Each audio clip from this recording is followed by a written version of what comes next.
Hi guys, यदि आप भी कर रहे हो नीट 2027 की तैयारी और आपको भी लगता है कि आपकी एक अच्छी रैंक आ सकती है, बट आपको ये समझ नहीं आ रहा कि मुझे क्या पढ़ना है और कैसे पढ़ना है, जिसकी वजह से मेरी टॉप 20 के अंदर आराम से रैंक आ सके। क्योंकि 11th के बच्चे होते हैं, फ्रेशर बच्चे होते हैं, उनको जो चीज़ हम सिखाएंगे वही अच्छे से समझ जाएंगे। जैसे आप पढ़ोगे वो चीज़ आपको अच्छे से याद हो जाएगी और आपके आ सकती है। बहुत ज़्यादा ऐसे जो टॉप रैंकर्स होते हैं उनमें या तो फ्रेशर बच्चे होते हैं या फिर 12th के साथ अपनी सिलेक्शन निकाल लेते हैं। तो वो कैसे करते हैं, मैं आज आपको इस वीडियो में बिल्कुल सारा रोड मैप आपको बता दूंगी कि आपको अब करना क्या है, जिसके अंदर आपको भी आए, आपकी भी आ सकती है। आराम से टॉप 10 के अंदर आपकी रैंक आ सकती है, आपकी ऑल इंडिया रैंक 1 भी आ सकती है, यदि आप मेरे बताए हुए उस रास्ते पे चलोगे तो। बहुत ही सिंपल है। यहाँ मैं किसी भी ब्रांड को या फिर कोई भी बुक को प्रमोट नहीं करने वाली, क्योंकि मुझे पता है कि मेरे एक वर्ड बोलने से कितने ज़्यादा लोगों का नुकसान हो सकता है। जो चीज़ मैंने फील की है, जिस चीज़ के लिए मैं परेशान हूँ, मैं नहीं चाहती कि आप उस चीज़ के लिए परेशान हो, तो उसके लिए बहुत अच्छे से आपको तैयारी करनी है। और आज इस वीडियो को लास्ट तक देखना, क्योंकि लास्ट में आपको बताऊंगी कि आप एक तरीके से पूरी साल मोटिवेटेड कैसे रहे, जिसकी वजह से आपकी रैंक आए टॉप 10 में।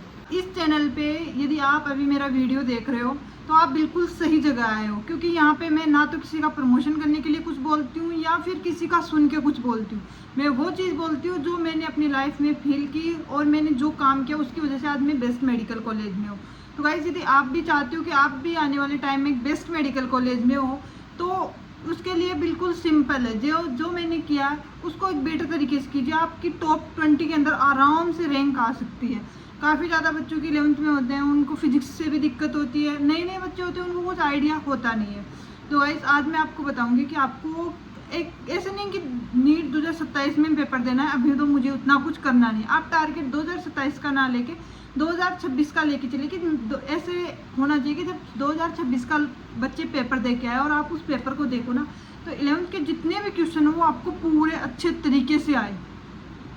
उसके लिए आपको करना क्या है, एकदम कंसाइज स्टडी मटेरियल आपके पास होना चाहिए, बिल्कुल कम।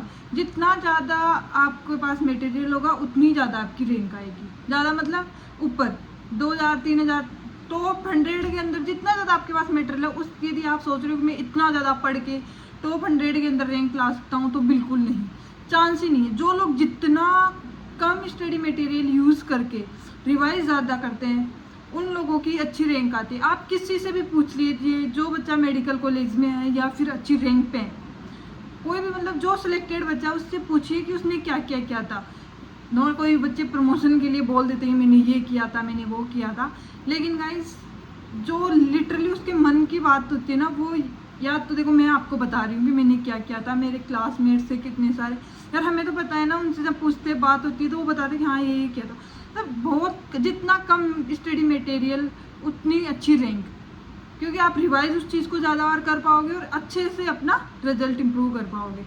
तो देखो, फर्स्ट ऑफ ऑल हम बात करते हैं फिजिक्स की, क्योंकि ज़्यादातर बच्चों की दिक्कत कहाँ आती है, फिजिक्स में। एक आपको एकदम प्रॉपर रोड मैप मैं आपको दूंगी आज कि आपको अब यदि आप अब स्टार्ट करते हो तो आप आने वाले 2027 में आपकी अंडर 20 आपकी रैंक आ सकती है आराम से। और यदि आप चाहो तो आप टॉप 3 या 1 भी ला सकते हो, ऑल इंडिया रैंक 1 भी। यार देखो, ये अपना माइंडसेट है। यदि हम सोच लेते कि हमारी रैंक आ सकती है, यदि तुम सोच सकते हो मतलब तुम कर भी सकते हो। कोई बच्चा सोच भी नहीं सकता यार मेरी तो इतनी तो आ ही नहीं सकती, इतनी कम रैंक तो वो नहीं आ सकती।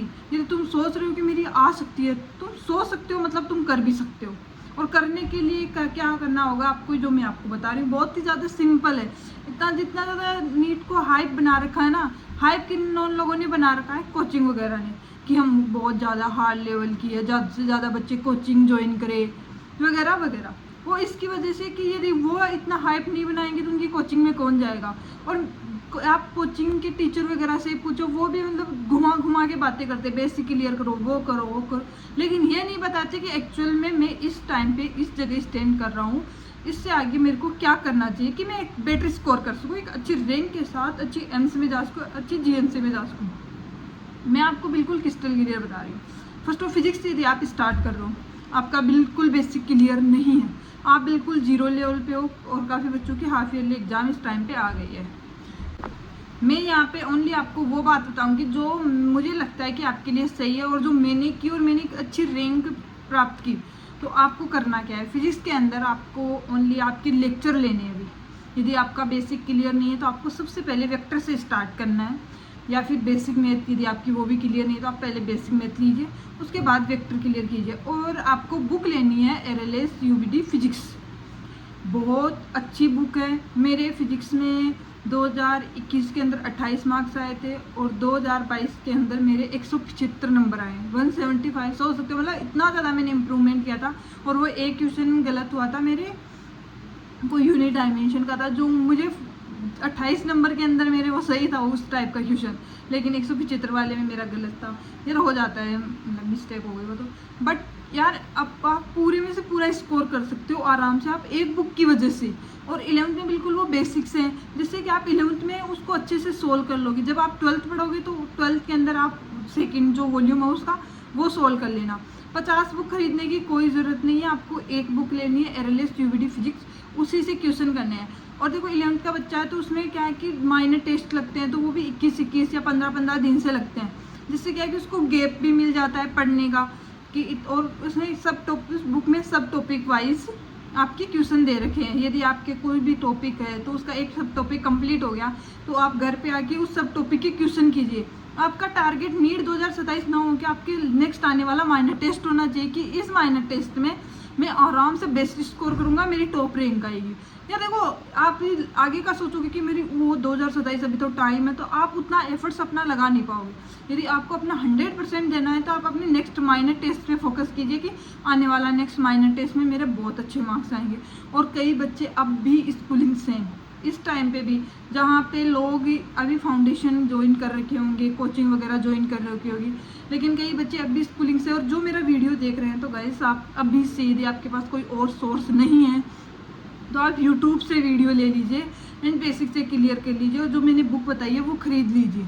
यदि आप खरीद नहीं सकते तो पीडीएफ है, लेकिन पीडीएफ में ये होता है ना कि एक बार सोल्व कर लेते हैं, लेकिन जब हम सेकंड बार करते हैं, यदि आपकी फर्स्ट टाइम आपको क्वेश्चन कोई गलत हुआ तो आपको इसको स्टार मार्क कर लेना है। जब नेक्स्ट टाइम आप इस टॉपिक के दोबारा क्वेश्चन करोगे तो सबसे पहले आप स्टार मार्क वाले क्वेश्चन आपको पहले अटेम्प्ट करने हैं, जिससे क्या होगा कि आपका कॉन्फिडेंस रहेगा कि वो एक बार मेरी बुक की हुई है, दूसरी बार मैं क्वेश्चन सोल्व कर रहा हूँ, जिससे कॉन्फिडेंस होना कि आपके बेसिक्स क्लियर अच्छे से हो जाएंगे। उसमें क्वेश्चन भी इतने ज़्यादा है कि आप बिल्कुल अच्छे से पढ़ पाओगे। और कोई भी यदि आपको क्वेश्चन नहीं आता है तो आपको उसका सॉल्यूशन दिया हुआ होगा, 50 जगह आपको डाउट काउंटर में घूमने की ज़रूरत नहीं है। तो देखो टाइम बचाना है और अपने आने वाले नेक्स्ट माइनर टेस्ट पे फोकस करना है। ऐसे ऐसे आप अपना फिजिक्स कवर कीजिए। कोई भी डाउट आए, आजकल तो यार तुम एक मेरा वीडियो देख रहे हो, मतलब आपके पास 100% स्मार्टफोन तो होगा ही, तो आप उसका वीडियो देख लीजिए। कोई भी टॉपिक है उसका वीडियो देखिए एंड क्वेश्चन कीजिए। क्वेश्चन सबसे ज़्यादा ज़रूरी है।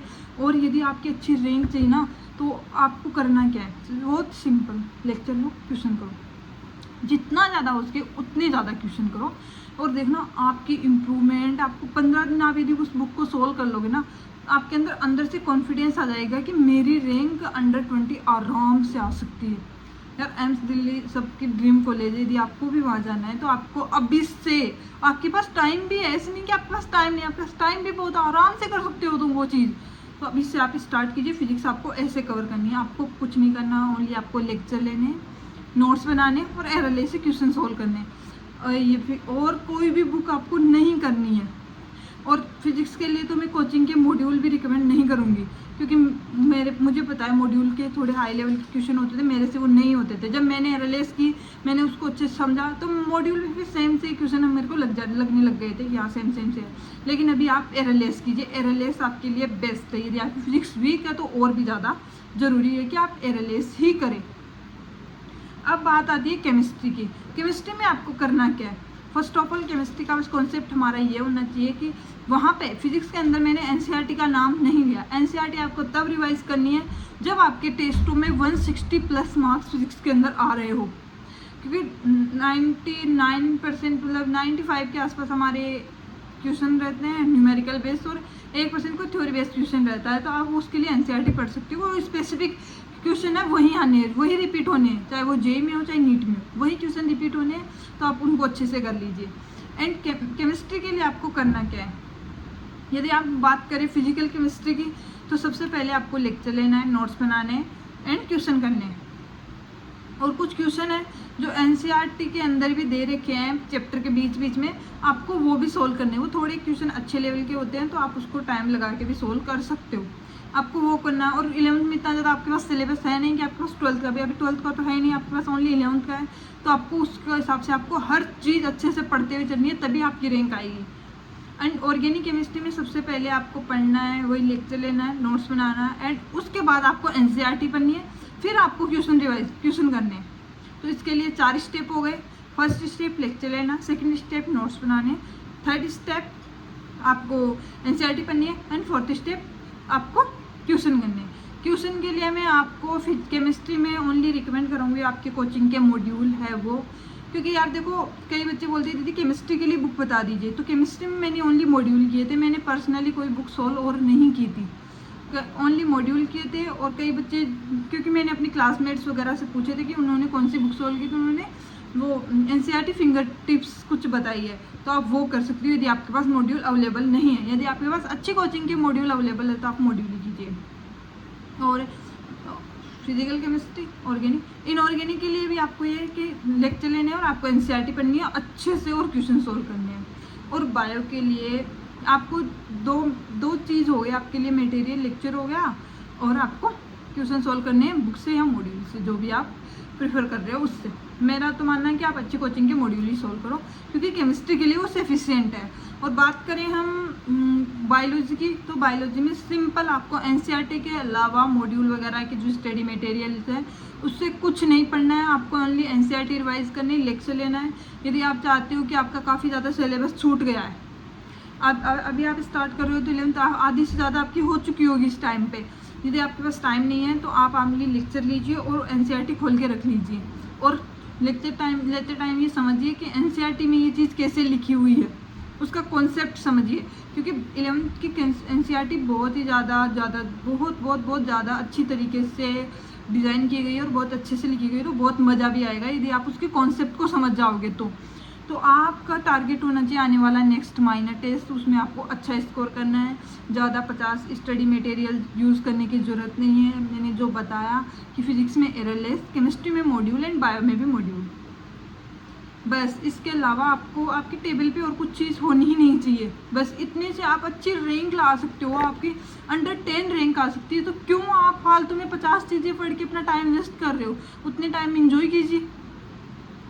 आपको एक चीज़ 50 बार पढ़नी है, ना कि 50 चीज़ों को एक बार।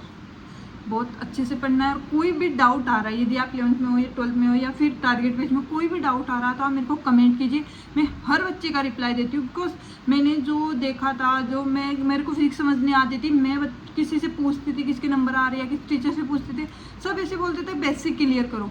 मेरा ये समझ नहीं आता था कि मुझे बेसिक ही तो नहीं आता, मुझे ये बताओ कि मैं कैसे क्लियर करूँ।